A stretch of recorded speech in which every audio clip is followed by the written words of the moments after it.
We're at the University of Central Florida talking with young college students about women's rights here in America and abroad. Do college students think that women are oppressed here in the United States of America? And what happens when they find out how women are treated under the Taliban in Afghanistan? Let's find out. Would you say that women are treated unfairly in the United States? Yes, I would say so. Yes. I've quit so many jobs because of the way I was treated at work. Definitely. But I think that there's a lot of institutional factors that play into that, especially when you think about just like unequal pay. We already have a lower pay wage, even if we're overly qualified for the position. There's still a lot of traditional, I guess you could say, perspectives on what a woman should do and what a woman shouldn't do. Yeah, there are definitely some unfair treatment in some aspects. Would you say that women are oppressed here? Yes. Yeah. Yeah, absolutely. But it's primarily, of course, there's the intersection of not just being a woman, but also being a woman of color or a poor woman or... And there you have it. The intersectionality question comes up. I was just waiting for it to pop up, folks. Intersectionality. Not particularly being white, but if you're a minority, if you're a marginalized section, if you're gay, if you're a lesbian, right? If you're an illegal alien, if you're a lady of color, and then finally whites at the very end. Or an immigrant. Yeah, I mean, there are things that make it hard. Would you say it's hard to be a woman in the United States of America? Yeah, so hard. Yes, so hard. Yes. It is. It is, yeah. 20 years ago, we first invaded Afghanistan after 9/11. But before the U.S. troops invaded Afghanistan, the Taliban was in control. And under the Taliban, women weren't allowed to have a job. They weren't allowed to get an education. They weren't allowed to hold a position in government. They were being beaten and killed under that government. We drove them out, and since then, life for women in Afghanistan improved greatly because of U.S. presence. Now that the Taliban has once again invaded, many are fearing that women are going to be treated the same way as they were 20 years ago. Women are already being beaten and killed on the streets. What is your first reaction to this? It makes me very nervous for especially the young girls growing up who might not be able to get an education. Something that we should think about is refugees coming to the United States and maybe being more open about. And that's the first thing that happens, right? Refugees, bring them over. You know what? Look, it's a terrible situation that's happening in Afghanistan. But the question becomes are we going to be the nannies for the entire world? I mean, we can't do that, folks. These problems have to be solved within the countries and within their borders. But every one of these woke students, because you know what? It doesn't affect them. It's so nice to say, yeah, sure, we need to bring them over, refugees, absolutely. Give them anything that they want. It's easy to say it, but it's hard to do, especially when we have so many problems right here. And if you think that there's so many problems going on with women already in this society, which is what these students think, that's happening even in American society, well, don't you think we ought to fix those problems up before you bring more women over here to be subjugated to the same false narrative that you think is happening to you? Letting these people find asylum here. It says it all. Unless you're just going to take away their hard work that they earned to get those positions because it opposes their personal views. If they worked hard for that, who do you think you are, just coming there and just, too bad? Who do you think it is? Too bad. Who do you think this is? This is the freaking Taliban. Do you have any clue? Do you have any idea who that is, honey? It's the Taliban. Stay in the house while the man does all the work. Like, what? Terrible.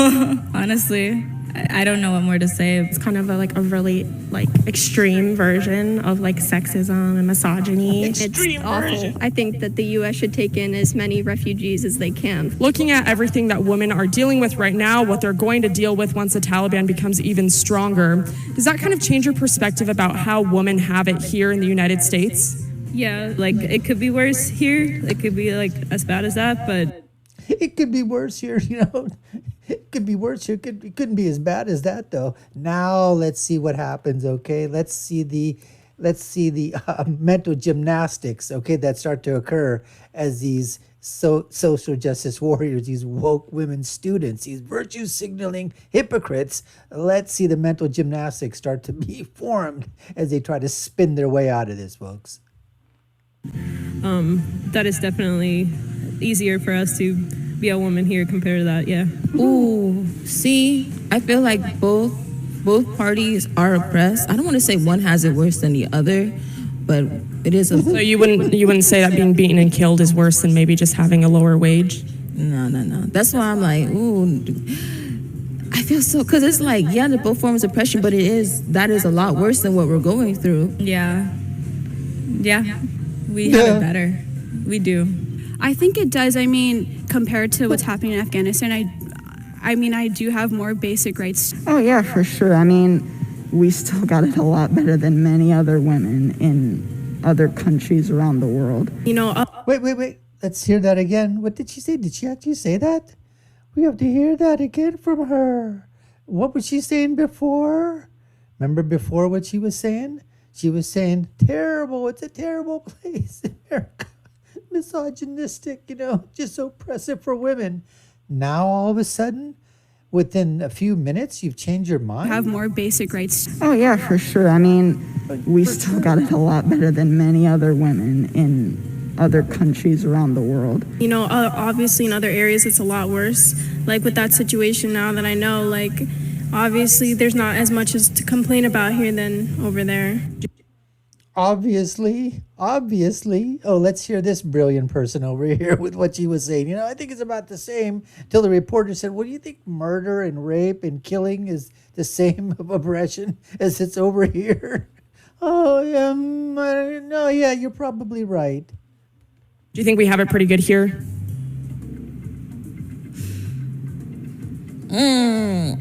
Ooh, that feels like that contradicts what I say about. But it's the truth, though. That's a good question.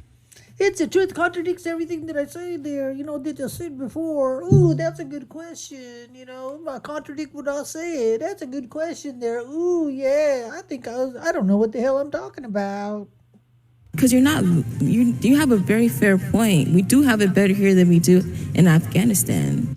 Wow, she just figured that thing out, ladies and gentlemen. She just figured out that women have it better here in America than they do in Afghanistan and other parts of the world.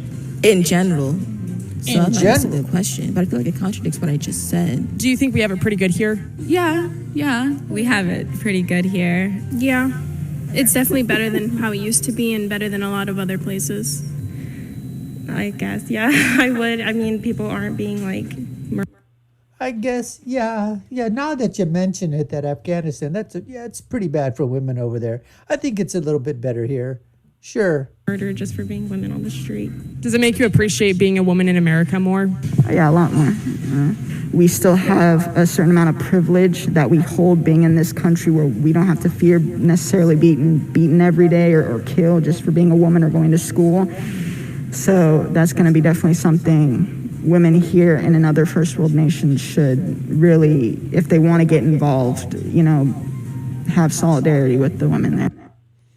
Folks, this is just, again, one of those things that you can say all this stuff and you can claim all sorts of stuff happening to you. You can claim victimhood, not victorhood, but victimhood over here. You can determine whether or not you want to place yourself in one of those intersectionalities, right, in that column, on that totem pole. You want to place yourself, okay, as someone that's, not getting enough money, that's someone that's being, looked over for promotion, that's someone that just isn't being hired because of, your gender. First of all, I thought, gender-wise, I thought the whole thing was that, men can be men, men can be women, women can be men. It really doesn't matter. There's gender fluidity.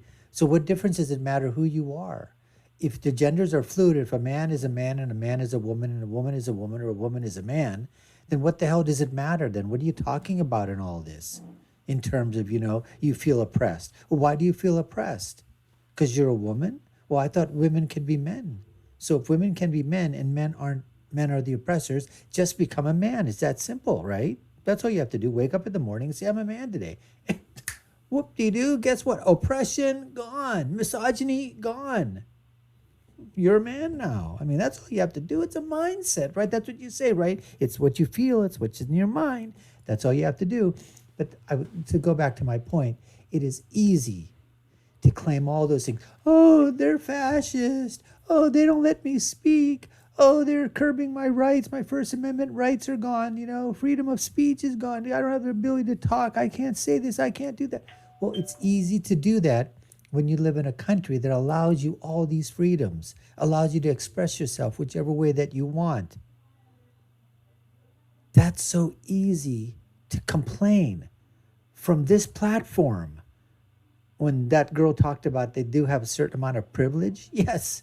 When you have the privilege to be in the United States of America, to have been born here in the United States of America, to be a legal citizen here in the United States of America, to be able to attend these prestigious universities and colleges and get an education so you can better yourself, get out there and find that job that you can compete with everybody on an equal basis. When you have that kind of privilege, to keep saying that you don't is really a false narrative. It really is. But it's what the woke people do, because they're always doing these false narratives so they can build up, the rhetoric behind it and continue to propagate that. Basically, it's just a false, fake narrative, folks. That's what that is. But it brings in a lot of money, causes a lot of division, gets you a lot of status, because then you can it's like those race baiters, those race hustlers, like Reverend Al Sharpton and Jesse Jackson. Continues to stoke the flames. There's something to argue about. There's something to get somebody upset about and PO'd about and everything. And it brings in money, it brings in donations. That's what it really does. Anyways, we hope you enjoyed this video clip. You've been watching the Dr. Nasir Shaikh Show. I've been your host, Dr. Nasir. If you haven't done so already, subscribe to the channel, hit like, share, and follow us. Hit that notification bell. I'll leave with my final thought, which is, when you're right, you're right. And when you're left, you're wrong. We'll see you again next time, folks. Take care and stay safe.